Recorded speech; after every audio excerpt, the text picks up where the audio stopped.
अब हम देखेंगे कुछ स्ट्रैटेजीज जो आप यूज़ कर सकते हैं इन क्वेश्चंस को सॉल्व करने के लिए। तो सबसे पहले you should read the complete sentence.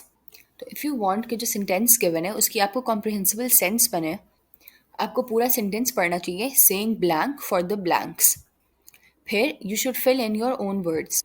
तो जब आप सेंटेंस पढ़ें, before you look at the choices, आप पहले खुद देखें कि ब्लैंक्स में क्या सूटेबल वर्ड्स हो सकते हैं।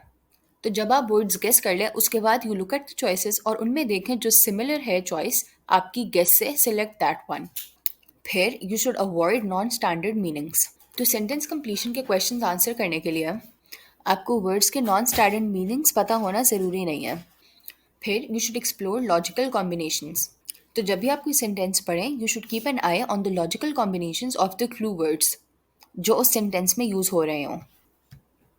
फिर यू शुड नो कि यूजुअली जो सेंटेंस कंप्लीशन के अंदर डिफ़िकल्ट क्वेश्चंस होते हैं उनमें नेगेटिव्स कंटेन होते हैं, और ये नेगेटिव्स आपके लिए सेंटेंस का लॉजिक फॉलो करना डिफ़िकल्ट कर देते हैं।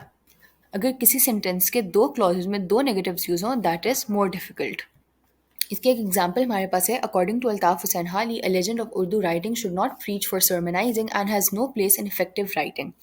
इस सेंटेंस में दोनों क्लॉजेज में एक नेगेटिव अपेयर होता है, और जो क्लू वर्ड है फॉर, वो एक्सप्लेन करता, इंडिकेट करता है कि जो सेकेंड पार्ट है सेंटेंस का, वो फर्स्ट पार्ट एक्सप्लेन करेगा।